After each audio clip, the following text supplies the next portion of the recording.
안 믿고 아무것도 중요한 가치가 없는 인생을 산 게 아니라 다 나름대로. 잠깐만요.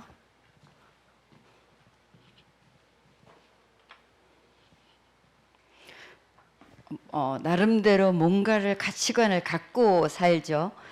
그래서 무교입니다 하는 부모들도 뭘로 교육시키죠? 반복하는 잔소리 속에 가치관이 있다고. 굉장히 지금 이 복음을 이해하는데 이 배경이 너무 중요한 거예요. 그래서 어릴 때가 중요하다는 얘기는 그 어떤 가치관도 정립되지 않았을 때, 그러니까 뭐가 먼저 들어가냐의 싸움인데 어떤 가치관으로 아이들에게 인생이 먼저 들어가냐 이 싸움인 거죠. 이 처절함이 왜 어른들이 이토록, 우리가 다락방 복음안에 들어온 게 27년이고 오직 예수가 그리스도 이 문제와 답으로 나를 비춰보고 늘 이 근원을 붙잡아야 된다고 한 게 17년이에요. 그런데 왜 이렇게까지 쉽지 않을까? 그러니까 오늘 여러분 예수님의 다른 교훈 이 과를 들으면서 여러분은 어떤 게 잡혀졌고 어떤 게 묵상거리가 됐을까요? 이 복음에 관한 것이 우리가 공부가 아니에요. 듣고 외우고 그렇구나 지식으로 아는 게 복음이 아니에요. 결국 내 속에 들어간 가치관과의 싸움이에요. 이 복음이. 내가 복음을 깨달았다, 내가 복음을 누린다, 내 속에 이미 들어간, 나도 모르게 들어간 가치관이 있어요. 그것과 정면 대결을 계속하는 게 이 복음은 살아있는 거거든요. 내 속에 들어간 가치관도 시시때때로 그 기준으로 내가 살거든요. 결정하고 사람을 만나는 것도, 결혼을 할 때도 결국은 내 속에 들어간 가치관과 맞으면 그 사람과 함께 하고 싶은 거라. 근데 참 사람이 좋은데 나하고 가치관이 안 맞다 그러면 못 만나요. 계속 볼 수가 없어요. 그냥 좋은 사람이지. 지금 오늘 이번 과에서 여러분이 묵상을 깊이 진짜 하시고 답을 얻는다면 인생을 진짜 바꿀 수 있는 거예요. 이 복음을 맨날 쓰니까 별거 아닌 것 같죠? 내 속에 있는 모든 가치관을 뒤집는 거예요. 복음 아니게 다른 걸로 들어간 가치관을. 그 중에 지금 오늘 말하는 것 중에 대표적인 게 종교예요. 쉽게 말해서 문제를 일으키고 시험에 든다, 종교라 그랬어요. 종교 속에 있는 사람은 늘 문제를 일으키거나 시험 들거나. 이게 너무너무 무서운 거예요. 가치관이 뭐가 들어갔냐, 그걸 뒤집지 않고는 그럼 은혜 받는 거, 나를 뒤집는 거예요. 왜 자꾸 문제답을 하냐. 영접할 때 한 번만 해도 이게 예수님이니까 네 주인으로 영접해라 하면 구원은 받는데 왜 지겹도록 이것만 하냐. 근원을 뒤집는 거예요. 근원이잖아요. 이게 근원. 이게 복음으로 안 돼 있는 걸 뒤집는 거예요. 그러니까 법적으로는 뒤집혔는데 구원 받았는데 법적으로는 끝났는데 모든 삶의 복음이 아닌 거죠. 모든 삶의 복음이 아니다. 하나님 모른다, 만족함이 없다, 이건 개념이에요. 근데 모든 삶의 복음을 적용하지 못하면 또 만족할 수 없는 시험거리, 문제거리가 계속 부딪혀지는 거예요. 모든 시험이 와도, 모든 문제가 와도 만족을 한다? 그러니까 그 적용하는 개념들이 저 같은 경우는 굉장히 구체적이에요.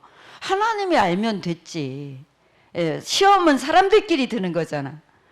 때로는 복음을 완전히 모를 때는 하나님 왜 그러십니까 하고 진짜 하나님께 시험 든다는 건 복음을 모른다는 얘기고, 하나님은 가장 좋은 길로 가장 축복으로 우리를 인도하신다는데 상황 때문에, 사람 때문에 시험 드는 거잖아요.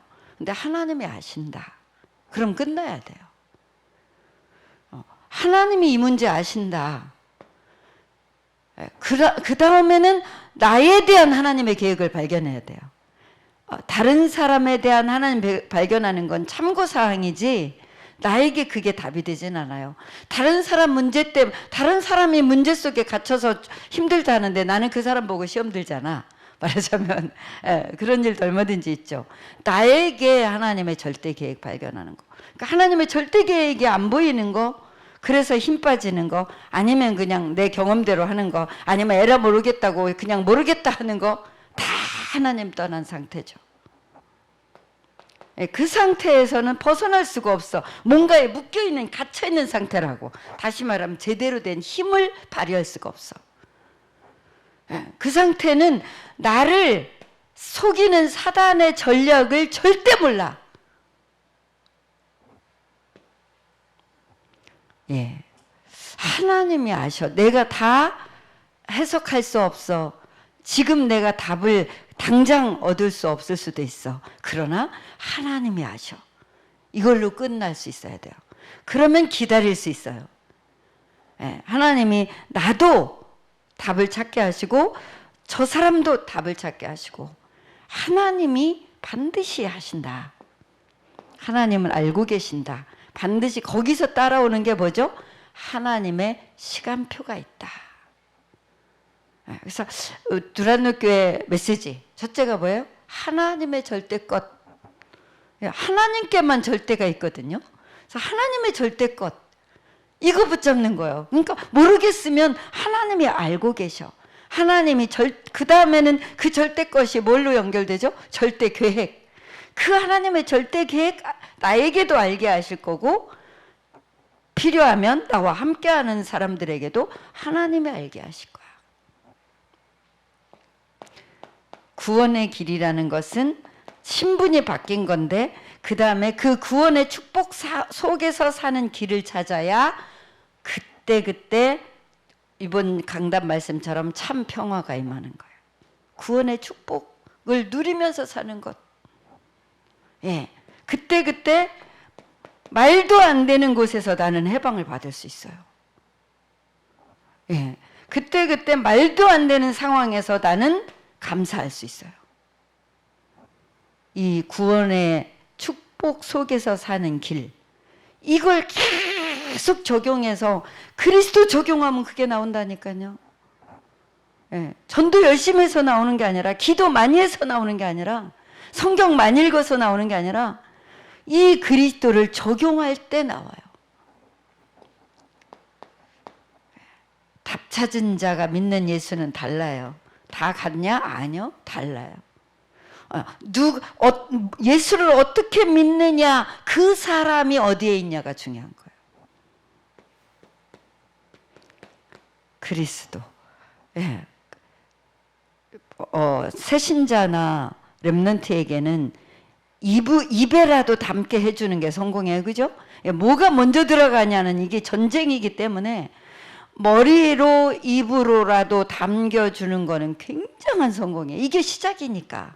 머릿속에 판단할 기준을 담아주고 입으로 네가 그리스도의 그 능력이 안 믿어져도 그리스도 모든 문제 해결이라고 선포부터 해라. 이 혀가 키라 그랬잖아요. 내가 한 말에 내가 얽힌다 그랬잖아요. 입으로 고백한 대로 결국 나도 모르게 가는 거예요. 그래서 그런 말 사람들이, 성공한 사람들은 나는 3가지 단어 가지고 성공했다. 왜 그 말을 계속하면서 성공했대? 왜 그 말 속으로 자기가 계속 그 말의 의미 속으로 자기가 갔다는 거지. 입으로라도 처음에는 하게 해주는 게 너무 중요해요. 그래서 렘넌트들이 문제답을 하는 건 다 적용할 수 있어서 하는 게 아닌데 너무 중요한 거예요. 예, 결국 모든 일이죠. 예, 모든 일을 내 생각을 가지고 하잖아요. 결국 생각이 출발이잖아요. 생각 없이 하는 거는 의미가 없는 거잖아요. 모든 생각과 호흡. 예. 결국은 호흡에 문제 오면 바로 생명은 끝나는 거잖아요. 내가 살아있는 동안 그런 의미죠. 내가 살아있는 동안 모든 생각과 호흡을 기도로 바꾸는, 기도할 힘이 있다. 이 모든 걸 가지고 그럼 승리하는 거예요. 다시 말하면 기도가 뭐죠? 하나님 이거 해결해 주세요 하고 하나님께 말을 많이 하는 게 기도가 아니라 이 문제에 예수님이 주인입니다. 나는 이 문제에서 해방받게 해주세요. 나는 이 문제에서 승리하게 해주세요. 왜? 예수님이 이 문제 끝냈으니까. 그 끝내신 그리스도가 이 문제에 아직 묶여있는 내 상태의 주인 되어주세요. 굉장히 중요한 것이 이 문제를 놓고 씨름하면서 하나님께 쫄라드는 게 아니라 이 문제를 이 문제를 느끼고 생각하고 판단하는 내 상태의 주인 되어주세요. 예, 거기서 내 상태에서 해방받고 내 상태에서 내 상태 갖고는 어림도 없으니까. 예, 그래서 어른들은 성령 충만이라는 이 힘으로 살아야 되는 거고, 아이들은 모든 개념과 가치관과 기준 모든 것이 먼저 들어간 상태에서 성령 충만. 그러니까 다르죠. 랩런트하고 어른들하고는 다를 수밖에 없죠. 어른들은 도저히 이 상태를 못 받고 조금 바꿨는데도 어마어마하게 우리는 감사하죠. 예, 지속 반복하면서 오늘 예수님의 다른 교훈 했는데 전도자가 실제로 쓴 단어는 뭐였죠? 사람들이 싫어하는 것. 예, 다른 교훈. 예, 사람들이 좋아하는 얘기 안 하고 다른 얘기를 했다는 거죠. 근데 사람들이 싫어하는 그것에 뭐가 있다? 답이 있다. 예, 이번 주는 핍박을 받는다. 전도하는데 응원은 못할 망정 은근히 까고 은근히 별거 아니라는 듯이 그 가슴을 쓰리게 하는 핍박 뭐 어쩔 수 없이 받는다니까요. 대놓고 돌돌지는 것도 있겠지만, 근데 거기에 답이 있다. 거기에 상급도 있고 거기에 답이 있다. 모든 어려움 속에서 핍박 속에서 찾는 답이 진짜 답이다. 예, 오늘은 이번 주는 다음 주 랩런트들과 한 주 사람들이 싫어하는 것에 답이 있다. 그런데 사람들이 세례 요한을 죽였는데 왜 죽였죠? 오직 예수만 전하니까. 예수는 진짜 별거 아닌 존재인데, 목수의 아들일 뿐인데, 왕궁에서 대단한 존재로 온 존재가 아닌데, 아무것도 자기들 보기에는 존재가 아닌데, 근데 그 예수 얘기만 하면 사람들이 미쳐서 막 날뛰네. 뭔 역사가 너무 일어나. 막 난리가 나. 그러니까 소란을 피운다 그러잖아요. 그죠? 그러면서 뭐라 그랬어요? 유대인이 거부하는 말씀. 예. 유대인이 말씀을 하는데 거부하는 말씀을 해. 왜 예수님의 말씀을 유대인은 거부할까요? 여기서 이제 우리 모습이, 우리 상태가 진짜 발견돼야 답이 나오는 거예요. 유대인들의 색깔은 종교라고 그랬어요. 그러니까 계속 나는 이렇게 기도합니다. 나는 이렇게 헌신합니다. 그리고 너는 그거 아니야. 그렇게 하면 죽어야 돼. 그렇게 하면 다리 잘라야 돼. 그렇게 하면 눈 빼야 돼. 율법. 계속 이거 가지고. 그러니까 이게 중요한 거라 그랬어요. 종교 속에 있는 사람, 문제 일으키거나 시험 드는 사람은 종교 속에 있어서 그렇다. 안식일 예수님 유대인들은 안식일 지켰는데 예수님은 안식일 안 지켰죠? 병자를 고쳤죠? 그랬더니 그거 갖고 막 제자들이 또 밀 까먹느니 손 비볐다고 이랬다고. 철저하게 율법을 지켜야 되는데 안 지켰다고. 근데 뭐죠? 예수님이 오늘 본론을 말하죠. 나는 안식일의 주인이다. 유대인은 안식일을 뭐하게 지키고? 거룩하게 지키고, 예수님은 안식일을 어떻게 하고? 예수님은 생명을 살리고. 유대인은 아주 거룩하게. 그러니까 종교, 율법, 거룩하다 일맥상통하죠. 굉장히 멋있는 거잖아요. 다시 말하면 유대인은 싹 다 육신적인 거, 먹는 거, 입는 거, 이거 얘기했다. 육신적으로 얼마나 멋있습니까? 안식일을 거룩하게 지키면. 얼마나 멋있어요, 진짜. 이거 우리 인생 전체 답을 이 부분에 내야 간단하게 한마디로 어떤 사건 났을 때 한마디로 말할 수 없는 예, 성령 인도를 정말 받을 수 있는 예, 하나님의 은혜가 있겠죠. 정말 예수님은 가족도 거부했다. 가족을 거부했다는 얘기는 뭐라 그랬죠? 무슨 의미가 있다고? 가족을 거부하는 게 목적이 아니라 더 시급한 게 있다. 육신적인 가족 밖에서 예수님하고 얘기하려고 기다리는데 예수님이 계속 메시지 전하니까 이제 눈치를 주는 거예요. 지금 기다린다고 가족이. 그러니까 누가 내 가족이냐? 하나님 뜻대로 하는 게 내 가족이다.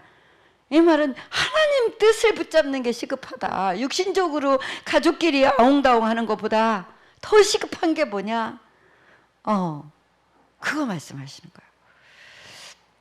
저는 하나님을 위해서 그렇게 살고 싶고 그 길을 왔는데 어려서부터 왔는데 다락방을 27년 전에 만났는데 너무 어렵더라고요. 못 알아듣겠어요. 분명히 맞는데 모든 순간에 이걸 적용을 한다는 걸 도저히 모르겠어요. 말하자면 그 다음 제자라는 얘기, 복음, 예수는 그리스도, 제자 다 너무 좋은데 뭐가 그래서 제일 어려웠냐면 그 다음에 실제 삶에서는 알아듣기는 처음부터 이거다 계속 아멘이에요. 이거다 머리로. 그러니까 메시지를 24시간 틀어놓고 살았죠. 듣는 것마다 아멘이니까. 이런 복음 메시지를 일반 교회에서는 안 하니까 못 들었잖아요. 그러니까 계속 아멘인데 뭐가 안 되냐면 뭐가 가장 어려웠냐면 성령인도 어떻게 받는 거야. 성령인도 가장 어려웠던 게 성령인도 아멘하고 지나갈 수 있는 게 아니라 그거는 성령인도를 받아야 되니까 예수는 그리스도 모든 문제 해결 말씀 가지고 증명하면 너무나 아멘인데 성령인도 제일 어려웠어요. 못 알아들었어요. 내가 어디 속에 찌들어 있죠? 다른 것에 진짜 오늘 말씀하신 다른 것에 이미 나는 깊숙이 이게 들어와 있거든. 하나님을 믿는데 다른 것으로 믿어. 하나님은 분명히 성경에 있는 하나님인데. 그러니까 오늘 이 내용이 가지고 나를 볼 수 있어야 돼요. 그래서 그 말이 가장 어려웠어요. 성령 인도는 실제로 내가 결정하고 실제로 내가 판단하고 가야 되는 거잖아요. 근데 뭐가 나에게 많으냐면 이게 육신적인 거, 신앙생활 하는데도 육신적인 기준으로 열심히 뜨겁게 그리고 정말 올인해서 이게 다 육신적으로 해석이 됐고 진짜 예수님이 말씀하시는 건 뭔가 어렵고 사람들 육신적인 얘기로 교회에서 풀어서 하는 건 너무 쉽잖아. 너무 맞고 너무 기분이 막 속이 시원하고 다 진짜 그래야지 하고 속이 시원하고 막 육신적으로 맞는 말하면 다른 것이 우리 속에 얼만큼 들어갔는지가 이번에 우리 자신을 발견할 수 있으면 우리가 뭐 해지죠? 굉장히 깊어져요. 하나님과 소통하는 게 굉장히 높게 깊게 우리가 소통돼야 되는데 굉장히 하나님과의 이 비밀스러운 소통이 생겨요. 그러니까 사람들은 나를 이해할 수 없어. 이 부분 사람들은 날 이해할 수 없을 거야. 하나님이 나를 그런 데 부르셨어. 그래서 이게 깊어지면 이제 넓게 어떤 사람도 일단 복음으로 볼 수 있는 힘이 계속 생기죠. 그리고 그 사람이 거기까지 오게 된 과정, 그걸 현장 분석이라 그래요. 우리가 지역에 누가 사냐, 당연히 현장 분석인데 한 사람을 살려야 되잖아. 근데 그 중에 그 사람이 지금 요 모습, 요 말 이렇게 반복할 수밖에 없는 이 사람의 흐름을 우리가 파악하는 게 현장 분석이에요. 그거 없이는 그 사람에게 정확한 답을 줄 수가 없어요. 맞는 말을 하지. 영적으로 맞는 말을 막 해줄 수 있는데 현장 분석이 안 되면 답을 줄 수가 없어요. 이게 사역자들에게 제일 중요한 거예요. 왜 사역자들이 깊은 만남이 안 될까요? 정말 깊게 만나서 깊게 답을 주고 싶은데 나는 하나님과 깊게 만나서 뭔가 깊게 가지고 있는데 뭐 시험도 이길 수 있고 그죠? 근데 왜 내가 돕고 싶은 내 가족도 있을 수 있고 내 맡은 부서도 있을 수 있고 현장에 만남이 진짜 된 사람도 있는데 왜 깊게 만나면 안 될까요? 내 수준에서만 그 사람의 상황을 이해하지 진짜는 이해를 못한다는 거죠. 그러니까 그 사람의 무엇부터 무슨 배경부터 영적 배경과 가문의 흐름과 그 사람의 직업과 이 모든 것을 같이 자세하게 지금까지 신앙생활에 온 흐름과 이런 것들을 다 좀 여유 있게 객관적으로 볼 수 있어야 거기다가 뭐까지 있죠? 야, 진짜 도저히 이해할 수 없는 행동을 하는 애들도 있고 어른들도 있어요. 근데 어른들은 이제 포커페이스를 하고 사회생활을 해야 되니까 자기를 감추는 거고 애들은 다 드러나니까. 아니 엄마가 계속 너무 사랑해서 엄마가 화를 절대 안 내는 엄마예요. 얼마나 멋있어요. 우리는 흉내를 못 내는 거잖아요. 화를 안 내다니. 그러니까 애는 근데 뭐라는 줄 아세요? 엄마가 계속 따뜻하게 물어본단 말이야. 왜 그랬어? 네가 힘들었어? 하면서 머리도 쓰다듬고. 근데 얘는 엄마는 사망했으면 좋겠다 그러고 나는 이 집에서 안 키워줬으면 좋겠다 그러고 나는 영원히 헤어졌으면 막 극단적인 말만 어린 꼬맹이가 하는 거예요. 어떻게 그걸 이해하냐고요? 어떻게 그걸 해석하냐고요? 못해. 근데 전문가가 한참을 걔를 분석하더니 뭐라는 줄 아세요? 얘는 이거 자체가 기절초풍하게 힘든 거래요. 이거 자체가 접촉 자체가 너무나 힘들어서 만지지 봐 하는데 그거는 엄마는 안 들리지. 만지는 거는 사랑이니까. 근데 그리고는 엄마는 밥 먹자 그러고 엄마 때리면 그렇게 하지 말라 그러고 아주 사랑으로 막 말도 못하는 사랑으로 아이는 죽고 싶다 그러고 엄마 죽으라고 그러고 엄마 죽인다 그러고. 아니 그 아이가 이게 죽기보다 싫은 거 우리가 어떻게 알아? 그렇게 지금은 시간이 갈수록 기질이 이해할 수 없는 기질로 태어나는 아이들이 많단 말이에요. 환경 속에서 어떻게 길들여졌기 때문이다라고 말할 수 없는 그야말로 상식적이지 않은 상황이 너무나 많아. 그러니까 많이 민감하고 예민한 아이들 그냥 대체로 우리는 이렇게 말하잖아요. 그죠? 근데 그 정도와 종류가 말할 수 없는 많은 정도와 종류를 우리가 다 이해할 수 없어요. 웬만한 전문가도 어림도 없어요. 이해할 수 없어요. 하나님이 우리와 함께 하시는 거 가지고 그런 마음을 우리가 아무리 자세히 봐도 이해할 수 없는 게 있다라고 알면서 현장 분석, 현장 파악 끝까지 살리려면 그렇게 해야 돼요. 만남을 끝까지 그래서 뭐 정확하게 모든 심리적인 걸 우리가 다 알아야 되는 게 아니라 그런 마음으로 사단도 어떤 식으로 속이는지를 상대를 넘어뜨리는지를 우리가 본인은 몰라도 우리는 알아야 돼요. 현장 분석이 깊어지면서 진짜 만남이 하나님이 주실 줄 믿습니다.